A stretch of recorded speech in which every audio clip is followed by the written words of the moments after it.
Matt Laubhan, welcome to Face2Face. Thank you so much for having me. I'm glad to be here. Yeah, man. Listen, it's been a long time coming. You are the hardest working guy probably in the state of Mississippi.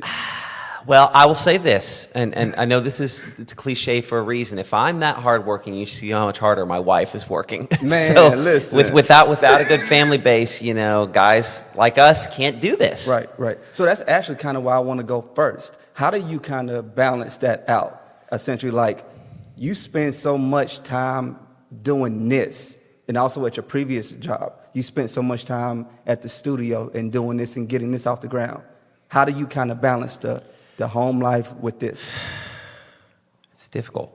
It really is. And at many times it's improperly balanced. And I want to, if there's nothing that someone gets out of this but this, it's that as perfect as it looks on the outside from anybody, it can be extremely imperfect at times as well. But I'm really blessed that my wife understands what I do. Right. And that means that I might get a longer rope at times than I deserve, and the short one when I need it as well. Right. But my kids, we have a full-time sitter that's been with us since my daughter was 2 months old. She turned 12 in November. Right. And so we have a good support system in that regard here.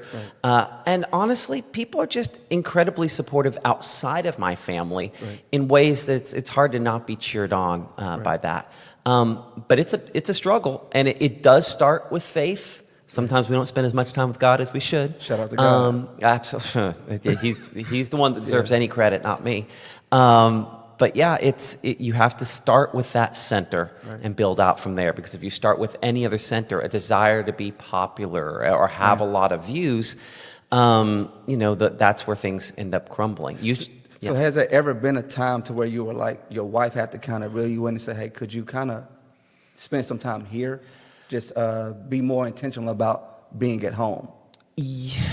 Maybe not in those words, but so not necessarily, because my wife, we met at a TV station in Texas. Right. So she came in kind of understanding the cyclical nature of what I do. The fall is typically the dead season for us around here. Okay. We really build up late fall in the winter. Winter and spring, we're charging forward, and it gradually decelerates through the summer until fall. So when I've been doing a lot of what we've been doing here, it's been kind of the dead season, for everything else. But during that active season, she understands that there's just going to be times where I'm going to be less available. And that is hard, but it is something that, is from the very beginning, I think she kind of understands. So that definitely helps. Right. But I have to be very attentive to try to make sure that after these days that I take moments that we decompress, that we share. Right. And we will see how hard that's going to be going forward, because at the previous job, Right. I could do some of that sitting directly next to her at a seat, and I don't have that now, so it requires more intentionality about that. So that's, speaking about that, Yeah. at your previous job and working with your wife, I've always heard, definitely don't work with your spouse. Best thing ever. Okay. Best thing ever. But again, we ask me again 12 months from now, 48 months from now, how that goes. But when we were working toward one another, we were working toward a common goal, right? And she understood what I needed to do. I understood her, and there were moments. Right. But I can say over the course of our, since COVID, we literally sat next to each other. Wow. Every day the last 5 years of work, I sat at the desk next to her, and I can count probably on two hands the number of times we got chippy back and forth with one another. Right. I understood why she was stressed and short with me, and she understood what I was stressed and short with her. Right. And it's that deep understanding of what the other's going through that makes me, because again, it's 100%, not 50-50 if you want to make a relationship work. Right on. And I realized, she's down to 20%. I'm going to have to make sure I'm giving as much as I can at this moment. And she realized that as well. And that's, I think, what makes it a good partnership. So, it's not to say we don't fight, but certainly I can say, we've been together close to, so it'd been 2006. So we're coming up on almost, 18, 19 years. And the first 6 or 7 or 8, you're learning each other. And then from then, even though we have kids that are a complicating factor, things are just really, really good. I think you get to a point where you if you're trying, understand that person well enough. Sorry, So- I could talk about her no, all day. So, man.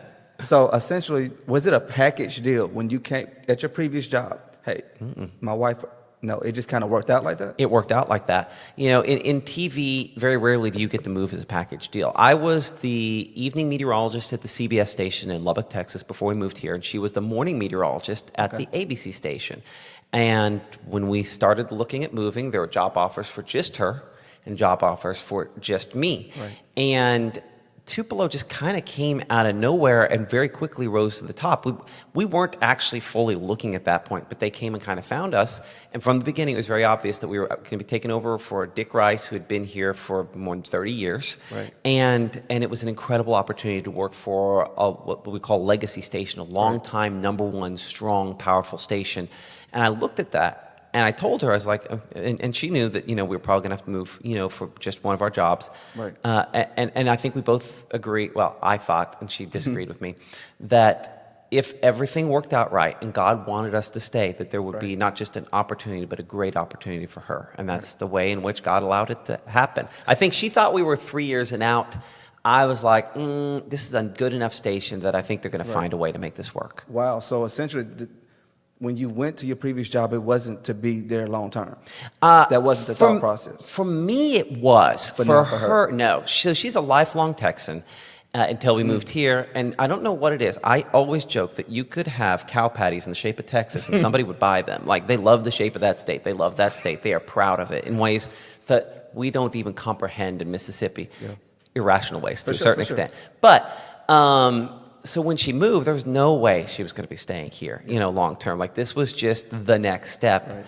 Right. And then God made it very obvious that we were supposed to be here and we were supposed to stay here. And she would admit today that, like. So what was those obvious ways? If you don't mind, give me one.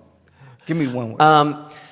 They were just, we found ourselves around the right people at the right time. We found a community that embraced us in a way that isn't usually the case. Like, if you go back to what happened earlier this year, a perfect example, because there were lots of little examples, but I would say a perfect example for us is what happened earlier this year. You had this outcrying of people when they said they were going to eliminate meteorologists here. Right. That we can't have that happen.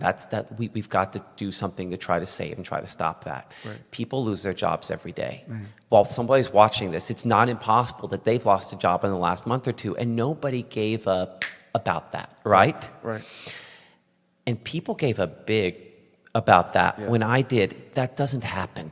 That is unique to the people of this area, and it speaks to one of the many, many qualities that Mississippi has that people outside of here don't understand. Right. And so I've always said, if you can get a candidate, if you can get somebody to come here and see what this state is about, it's pretty easy to keep them. Right. It's getting them to take that step because they already know every possible negative outcome related to Mississippi before they ever step foot on soil here. And they get here, and yes, we do have running water. And, we actually have some of the nicest people and hardest working people and kindest people that cheer for you. And so I will say that, the people of Mississippi are what make it. And it is it's a beautiful place. It's an efficient place to live, and it's just, I love it, and they embraced me, and I think it's really a hidden gem, and I go on that tangent for a long time as well, but a lot of it was just, people came out of the woodwork to support us, and that doesn't happen. Before you got into this business, you wanted to be a politician. Believe it or not, yeah. You wanted to be in politics. I don't believe it, but you want to be. So here's why. Okay. So I wanted to be a meteorologist until I was probably right before my freshman year of high school. And there's always one of those moments where things pivot. Right. My freshman year of high school, a person from my hometown, Bob Dole, was the Republican candidate for president. Right. And so he was one of two people that could have been the most powerful person in this country. And he was from my hometown of 3,500 people in the middle of nowhere, Kansas. Right. That has an impact when Barbara Walters is walking down your main street, interviewing people. Right. It was this incredible moment, and I was like, I want to be a wanna do lawyer. what he's doing. I want to be a lawyer and maybe do what he's doing. And so, most way through high school, that's what I aimed for. I did debate, forensics, where I would extemporaneously speak. You get a topic on a note card here, and then now speak for the next, make a 10-minute speech on something. You have like basically 10 minutes to make a 10-minute speech, off a note card here, and good luck. And it was, and so many other things. I ended up becoming class president. Did not do a great job with that. Student council vice president. I was all these things, and that's what I was going to do. Got to college, failed my Spanish entrance exam, and went and freaked out. I had been wondering whether or not law was really what I was made for, but that's in the back of your mind. I failed that, and I went, I need to find something that does not have Spanish because I can't learn this. My son loves Spanish now, and so I'm having to learn it anyway. So full circle. And so I went through the course catalog, found meteorology, and was like, no foreign language requirement. Here we go. And so that's why, I ended up coming back around to what I always was meant for. What introduced you to it to begin with? Meteorology? Yeah. Scared to death of tornadoes. I mean, we lived across the street from the tornado siren. No more than 100 feet away from and probably not even a full 100 feet away from my bedroom window was a tornado siren. And so when I was really young, that thing go off, we'd run to the basement. My mom hates when I say this, but it kind of smelled funny. It was damp. It was a basement, And so it's like there's spiders down here, like we got to hide from this. We're hiding from, and then you get older, it's like we're hiding from this thing that could come out of the sky out of nowhere, this boogeyman of sorts, and kill us. Great. So I was scared of it.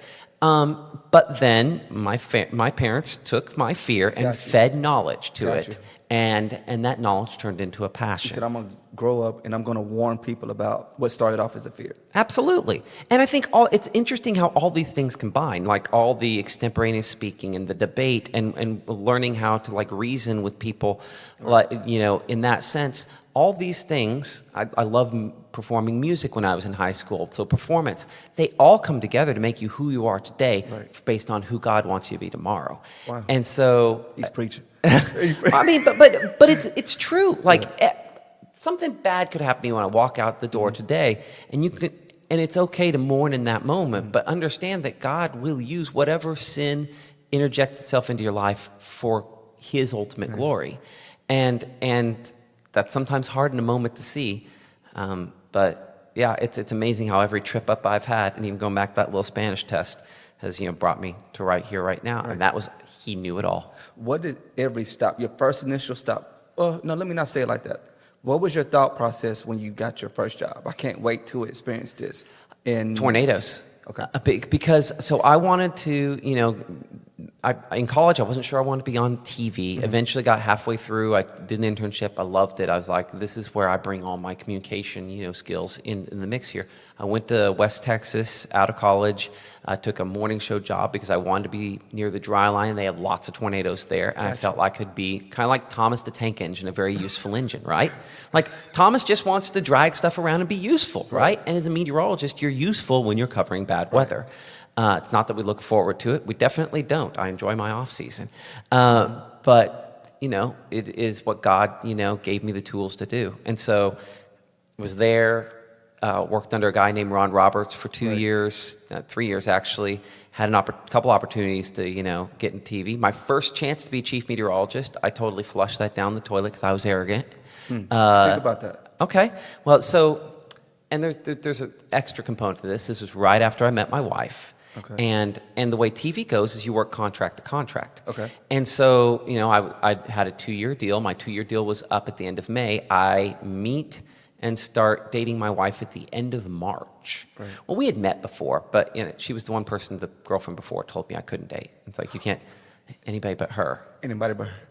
And then I decided, and she hates this when I say this, I was like, you know what? She would be really great practice for the woman I'd marry someday. Because she's the marrying type, right?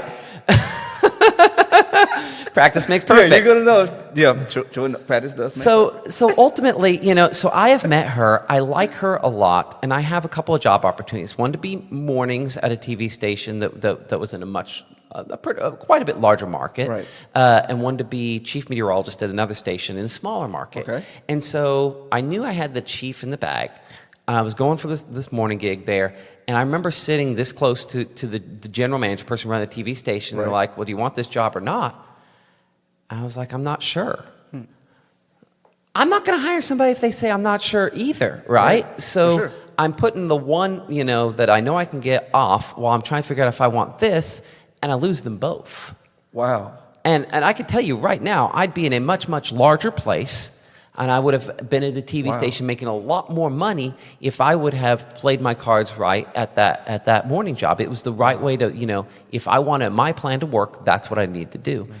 And so I learned a valuable lesson about arrogance and know for sure what you want. But in the process, in the back of my mind, I had this girl I just met, and I really liked her. Yeah. And so, did I torpedo it because of that? Maybe. But for years, I would look back and say, man, anytime thinking something would go right in my life, I could have been there, and I've been there, and yada. Right. But the reality is that all that, right, including my arrogance, right, God has used for good, because it's part of His ultimate plan. Right. So when it first happened, did you initially say, you know what, I messed that up? Oh, you know yeah. what I'm saying? Or did it take some time? No, I knew I'd messed it up. Okay. I mean, it was one of those, I knew that I had played my cards wrong. Got you. And because then what happened, I had these two opportunities before my contract was up out of nowhere, and then radio silence. Man. So I went from being the hot thing Yeah. to nothing. Wow. And it was like, oh my gosh. And so what I had to do was luckily things were going okay with my wife. That wasn't my wife at the time, girl I was dating. And I went ahead and choked it down and re-signed. So basically 2 years in, I signed for the same job again for just marginally more money. Wow. Because I needed to do something. And so I did that. What city was this? This was Lubbock, Texas. Okay, this was in Texas. And as luck would have it, a month or two later, my wife broke up with me. And so then I didn't have the girl or the jobs. And eventually things end up working out.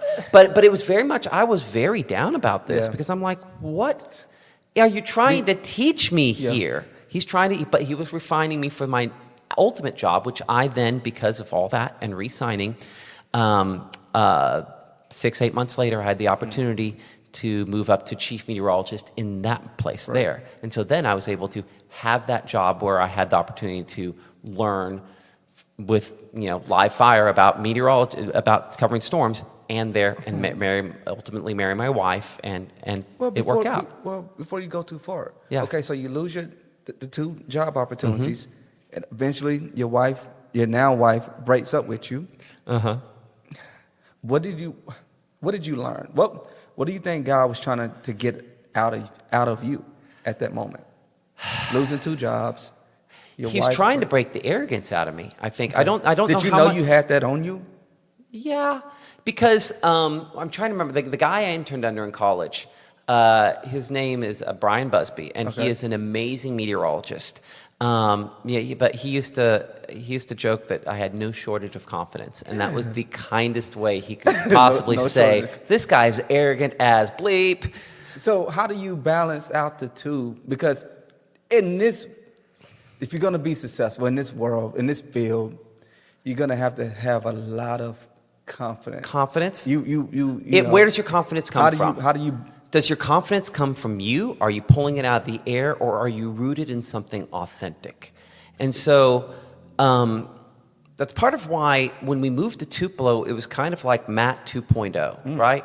Because the still arrogant, going to do this on my own me, to a certain extent, was in better shape.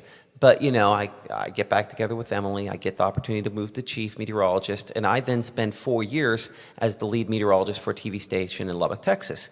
And nobody cares. And by that I mean, I was the number one station was really, really powerful. Right. The number two was okay. We were a fairly distant number three, and then there was number four that was behind us. Right. And people watched, but people did not watch like they care here. And I did the exact same things I was doing here. And that, again, no matter what I did, people didn't care, about what I was doing. And I got to the point where, I'm not going to say we weren't in church before. I grew up in church, for sure. But we found a church that was called Experience Life. And while we were, the last year to 2 years we were in Lubbock, it was the fastest growing church in the entire country. It went from, 100-some people in a skating rink to still meeting in a skating rink, but more than 3,000 a weekend. Wow. Among five broadcasts. Well, they kind of did broadcast a live stream before our station was live streaming. Before it was a thing. Right? Because this would have been 2008, 2009, like at the infancy of that. And they blew up. Right. And so we got so invested in this church that I really started to look at, my faith as a Christian and where was it coming from? And I got deep into the Bible, deep into Jesus' teachings, really for the first time in my life. Wow. And I was close to 30. And so I realized, that I'm trying to do, I don't think I knew this in my brain, but ultimately in my core, God realized and God brought me to him in a way that I was not bringing this from the right spot. And so bringing it all back to him and learning how to be a Christian as a nearly 30-year-old, that late 20s at that point, it was this kind of awakening on who I was supposed to be through him. And so I think that is what ultimately changed. The reason it all happened is because, I could do this on my own. He's gifted me with amazing talents, but it has to come from him. Right. Do you remember what your wife, your now wife told you? What was different about you from when she broke up with you than when you guys got back together? So do you know? Ultimately, it was what was more different about her, believe it or not. So she wanted to be with me and she liked me, but there was this kind of tension. She did not want to marry somebody in TV. She dated people in TV and she knew how TV people acted. Yeah. And so she did not want to date somebody in TV because ultimately, no offense to TV people. Yeah, well, but ultimately we're gonna have to move at some point, right? Yeah. If I'm gonna get a raise, like the way most of these TV stations are, that job pays $25,000 to $30,000, that job pays $40,000 to $50,000, right. But you're never gonna exceed that amount. So if you're looking for a raise, at some point you have to move. And her family was in Lubbock. She didn't want to move. Her family was there. And so ultimately she came around. There was a moment. I wouldn't have said this. I'm glad I worked my way back to this. There was a moment where she was with a friend and they were driving to Colorado and they got in a rollover car accident. Wow. And out of nowhere, of all the people she called me. And I was like, it's fine. I remember where I was at, but I don't remember necessarily what I said. And I just kind of talked her through. It's going to be fine. I settled her down. We got through, and that was kind of the beginning of us kind of coming back together. Again, something awful happens in someone's life in order for God to exert His will on it. Yeah. So I think God inserted Himself there, and I think she opened herself up. Okay, let's see if this is something that let's give this a real try. Right. Because very early on, I knew that I had fallen for her, and she was not convinced. And so that's why there was just such a disparity between where I was and where she was. And she's like, let's end it. Man. And so we ultimately Can you imagine turning this guy down? Yes. Yes. Yeah. Yes. So what do you think each stop taught you? Like your first stop, from your next stop to what do you think? My very first stop, that there's just this industry. And you were saying, hey, I'm not going to let this happen again. At this next stop, I'm going. Once we got here, I knew that I wanted to do everything that God wanted us to do here, right? I've joked forever that He moved us here with a bulldozer. Like there were a lot of signs, like from physical signs. My wife asking for a physical sign when we were interviewing here back in Texas, and He ultimately gives it to her, a physical sign of that this, I want God to make it obvious that we're supposed to move, and it happens. And that just everything we asked for, He checked that box. Right. And so, I'm off on a little bit of a tangent here, but ultimately everything just lined up to where I knew for sure we were supposed to be here. And so once we moved here, it was about following Him, and if He was going to lead us out of here, He was going to lead us out of here. And He was going to have to, but my prayer then, and my prayer still to this day, was He was going to have to make it obvious, because I'm not very smart. When it cut, I have lots of ideas, but anytime I try to think myself understanding what God is saying, I'm wrong. So He was going to have to make it obvious, which is part of how we end up exactly where I'm sitting right now. Right. Pretty obvious event earlier this year. Right. But this is something that I knew was possible years ago. Right. And I've been watching people doing this and saying, I'm not sure that's what we want to do. It's crazy because I seen an interview that you done. You may not even remember doing the interview. It was a young lady asking you questions. Okay. And you were already speaking about you were already speaking years in advance about, hey, this is where the weather is heading. This is where media is heading. So when you left, I said, okay, I'm not surprised. It was almost like you were manifesting it and speaking it, in advance about, where things were heading. Maybe, and I think I think I've known for years that it would be difficult to make it to 65 years old in TV as it was. Right. A lot of things would have to go very right. 55, yes, but that last 10 years, I wasn't ever. I'm a person that looks at evidence, for forecasting every day. I looked at that and said, I'm going to have to ignore some of this evidence to believe I'm going to make it to 65, and nothing's going to drastically change. So yeah, I mean, and you don't have to. You can ask anybody out there, how they watched us the last 2 or 3 years in severe weather, and it was almost always on this, right? For sure. And so, research came out late last year that finally, for the first time ever, more people got their news and information from streaming than any other source. And I'm like, that's the watershed moment. Like, local news was kind of the last, that and football, surviving portion of broadcast TV. Yeah. And if now more people, more than 50%, are getting it elsewhere, we're going to have to see how things change. So where do you feel like local news stations are aware of this? Yes, I think they are, but I think figuring out the answer is difficult for any of them. Because here's the thing, you have a revenue stream that is still very substantial, right?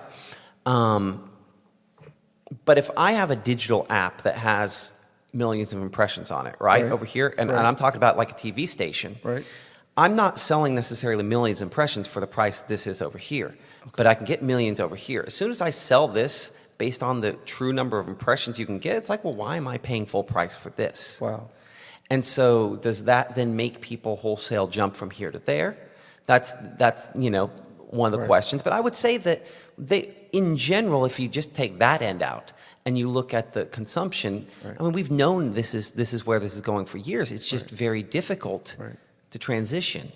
Do you think larger markets are already? No. They're not even? No. I would say that what we're doing here is disruptive in a way that is going to become infectious over the next 2 to 3 years. Because there's going to be, I mean, when businesses get bigger, they don't necessarily get better. They just become more efficient and sometimes more profitable. Right. So the broadcast industry is merging down to about 3, maybe at most 4 main players.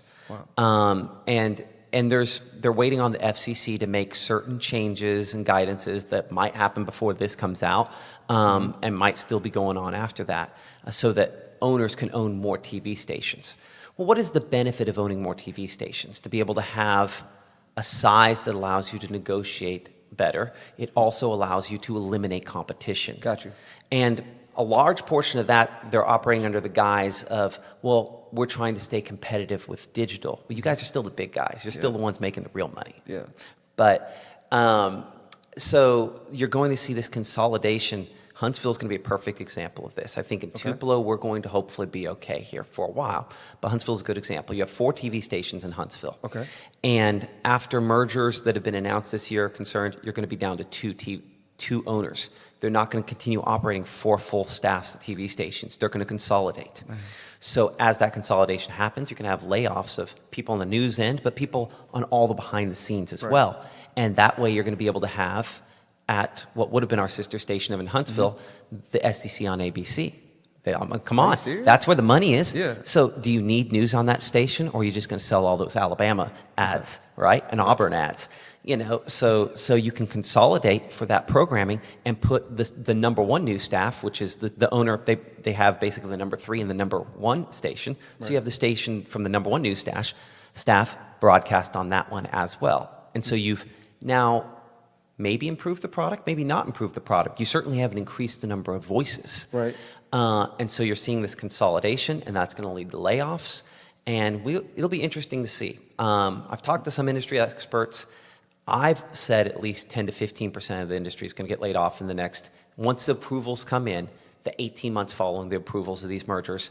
Some have said as high as 25% of the industry will get laid off, because you'll have this consolidation that'll help with their ability to negotiate higher prices with streamers and all these other people, and it's going to reduce the number of voices. So, So is this in a that dying part, industry? huh? Is this a dying industry? It is. It depends on the number, as based on the number of employees in it. Yes. Okay. Based on ad dollars, it depends. It is a transitioning industry. How do they pivot? How do they Gotcha. transition? Stations that invest, groups, ownerships that invest more in their communities are going to thrive. What happened to the newspaper industry 20, 30 years ago, when you used to have multiple daily newspapers in a lot of these markets, and they Right. consolidated down to one. And then you had one massive voice that did an excellent job of bringing in incredible revenue because it was the only option, and they did the best comprehensive news coverage.